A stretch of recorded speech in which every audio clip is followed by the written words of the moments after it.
atzera noa, borratxak isilka kontatu zidana. Zuetan izango gara eroiak, denbora berriz antagonista. Denbora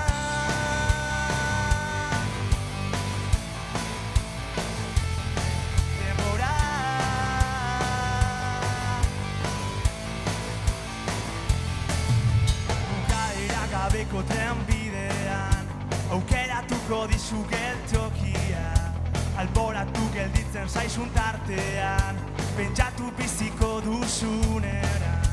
Itxumenezko harreman estuak bultatzen du biharko asomatzea, trenak betokian utziko zaitu, nolagako zaituena.